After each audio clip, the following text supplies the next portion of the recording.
Good afternoon, this is Dan Bandor, presidential nominee for 2024.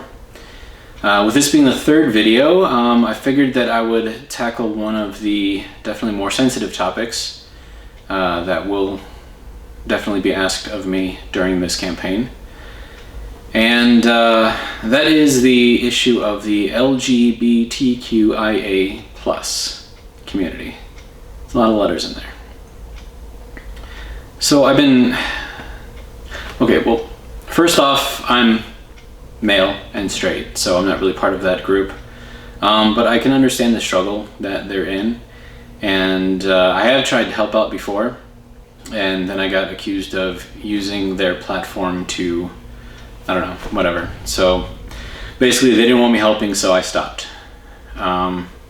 It's kind of interesting how that happens sometimes with most of these communities that are made up of the more marginalized peoples of this country.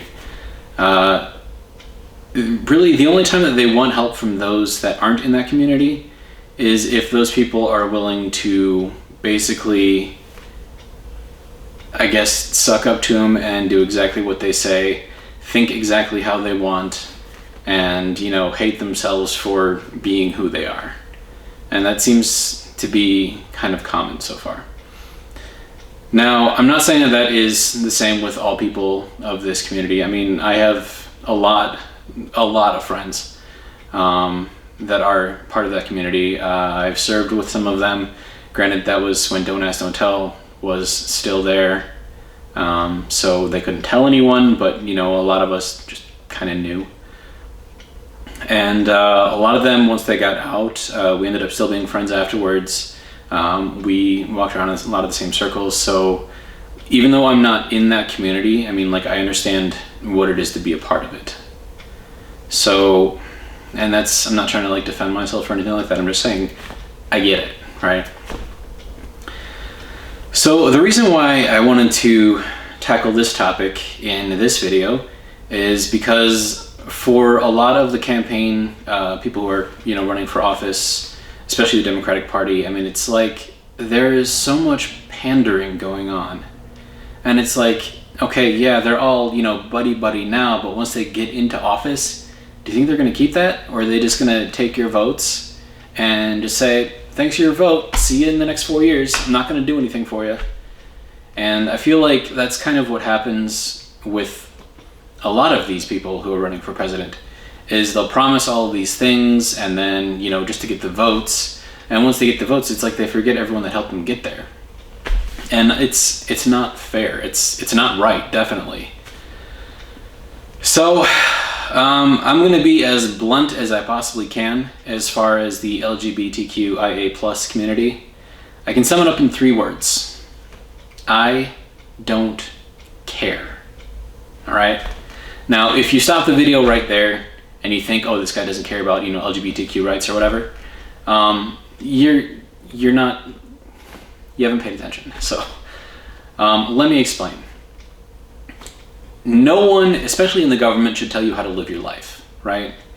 If you want to, you know, if you're a man and you want to be with another man, if you're a woman, you want to be with another woman, if you're trans and you want to be with another trans, you know, by all means, go for it. I don't care. What you choose to do with your own personal life has no impact on mine. And so there is no reason whatsoever that I should even have a say in what you do. So whatever you want to do it. I don't care. Now, as president, that gets a little bit more complicated because, you know, you're expected to represent the people, and of course people are going to want to give preferential treatment to, you know, these marginalized groups and everything, because then all in the idea of equality and all that other fun stuff. But here's the thing. With me, if you vote for me for president in 2024, I will treat you, if you are part of this community or any marginalized community, I will treat you exactly the same as every other American citizen. I don't care. We're all American citizens. We're all the same. It doesn't matter what you look like. It doesn't matter who you prefer in your bed. None of it matters. All of that matters to me is that you're a citizen of this country. That's it. So in keeping with that, the very first thing that I would do is at the federal level, I would make marriage between, people of the same sex legal across the board. If a woman wants to marry a woman, fine. If a man wants to marry a man, fine. If a trans wants to marry another trans, or if a trans wants to marry a woman, or whatever, or however you want to mix that up, fine. I don't care, right? Everyone else gets to get married, so should you. And that's how I feel. Now, with this would be a legal marriage only, all right? Because one thing that I will not do for you is infringe upon other people's rights to put your rights first. I will not do that. I will never do that. Neither will I put someone else's rights above yours, okay? I will never do that. Everyone's rights must be equally protected. That is the entire purpose of our Constitution and the reason why we have a government, is to protect the rights of the people. So if you are part of this community and you come to me and you ask me, what are you going to do for the gay community, right? You know what I'm going to say? Nothing. I'm not going to do anything for you. I'm not going to treat you special. I'm going to treat you like everyone else because I don't care. If you are part of the trans community and you want me to refer to you with your preferred pronouns, if I'm being polite, that is the only reason why I would do that. Because when you're forcing other people to use specific language, you're infringing on their First Amendment rights, period, right? So if I'm being polite and respectful, I will use it, but I will not ever pass a law forcing someone to speak a certain way or infringe upon their First Amendment rights. That will never happen. You will never get that from me. With that being said, I will make damn sure that your rights are as equally protected as everyone else's. Your right to speech, your right to protest, your right to believe in whatever God you want or not believe in a God, or just Allah, or, Gaia, whatever you want, right? I will make sure that your rights are protected just as much as anyone else's. That is the only promise that I will make you. And if I'm being honest, I think that's the most important promise that I can make you. So, LGBTQIA plus. It's so many letters. I mean, I don't understand it. It's like you want to be included with everyone else, right? But you still want to be separate. You want to be like your own special little butterfly, which, fine, to each their own, right? More power to you. I don't care. Be who you want, date who you want, marry who you want. If you are with someone who identifies as an attack helicopter, so long as they have a pulse and they share the same genetic code as other humans, you can go ahead and get married. I don't care. So that is my stance on the LGBTQIA plus topic.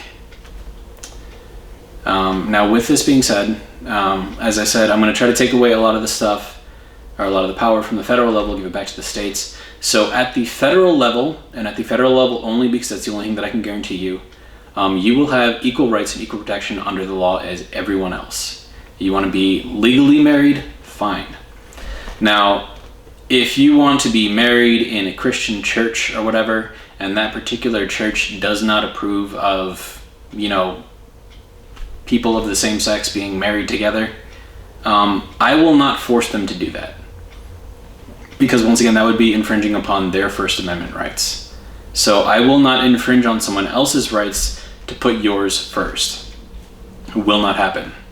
Now, at the same time, if there is a public service that is supposed to be provided to everyone, and for some reason they are discriminating against you because you are a part of this LGBTQIA plus, but you guys need a smaller name. I mean, it's ridiculous. If they're discriminating against you for any reason and they're infringing upon your rights, I will come down on them hard, all right? Because, like I said, everyone is equal under the law. Your rights will be protected, Everyone else's rights will be protected. I will not infringe upon someone else's rights to promote yours. I will not infringe upon your rights to promote someone else's. Now, let's go back to the whole getting married in church thing. I'm providing you a way to get married legally, right? Now, I cannot force someone to marry you, perform the act of marriage, if they do not believe in your relationship, right? I can't do it. That's what they believe, that's part of their religion. I cannot force them to do it. That would be a direct infringement upon the First Amendment. I've said this before, I just want to reiterate, because this is going to cover anything that you may want, right? If you want to be treated especially, more special than other people, I will not grant that to you. It will not happen. So, I just wanted to cover that. I think I've gotten it across pretty straight.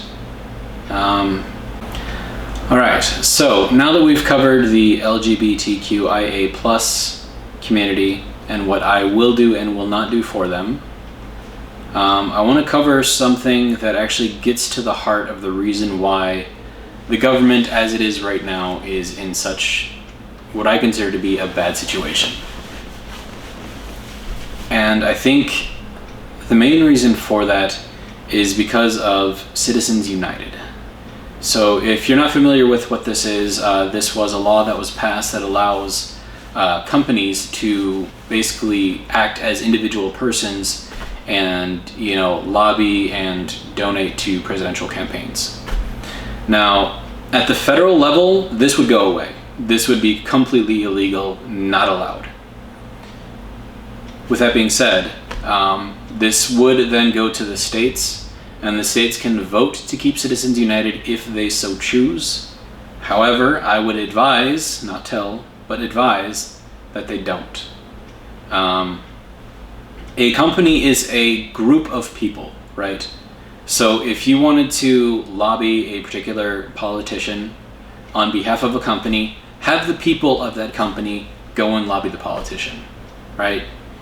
Because the problem with having an individual company act as an individual person is you have one person that represents a company of potentially thousands of people, and you have that one person lobbying a politician to get what they want, whether or not it's representative of what the actual people in that company want. And I think that's just a bad idea. I know that there would probably be, I don't know if this was declared to be constitutionally viable or something like that, but if I'm made president, that is going away. That's one of the first things that I will do. I think that we need to get companies out of politics. There's I don't know what you want to call it. It's like a thought experiment that goes around, or that has gone around, I should say. And it's think of NASCAR, right? So when you have the drivers of NASCAR, they're wearing these jackets and they have all these little things like stickers and whatever of all their sponsors. And this is all the people, all the companies that have helped them and supporting them in doing that race. And the thing is that if we were to be completely fair, we would, obviously we can't do this, but we would make the politicians wear jackets like these with all the logos of all the companies that have bought them. Because, at this point, it's just ridiculous. You can look at certain politicians, ones that have recently attempted to become president and failed, and they are 100% owned by the banks. That is their biggest donors. They represent their interests, and the thing is that the interests of the banks is not necessarily the same interests as those of the people. And so having this bank buying politicians and having these politicians represent the interests of the banks and not the people, that's completely going against what the purpose of them being in office to begin with. So that would go away, and then I would leave it to the states to either keep it or repeal it. But then when that does happen, you need to pay attention to what your state does. Because if they approve Citizens United, then you know that they are corrupt. and they're going to try to get as much of that corporate money as they can, and they probably don't care as much about you. So yeah, Citizens United gone at the federal level. Now, once again, because a lot of the politicians that we have are bought by these corporations, they're going to have a lot of, well, there's going to be a lot of contests for this because they're not going to want me to repeal it. But that's why I'm leaving it to the states, right? So if they really want to keep their corporate sponsors, then they can push to have it approved in their state, and then they can keep their corporate sponsors and all that other fun stuff. But at the federal level, illegal. So I think, and then once again, this is kind of like having them wear that jacket with all the logos of all their sponsors, but at the same time, it's done legally. So if you have Citizens United passed in your state, then you know that they're probably having a jacket that has a lot of sponsors on there, right? Whereas if you're in a state that doesn't have Citizens United, then you can be relatively sure that they should be representing the will of the people and not so much the will of the corporations. So that is another thing that I will do as president. In fact, that's one of the first things that I will do as president.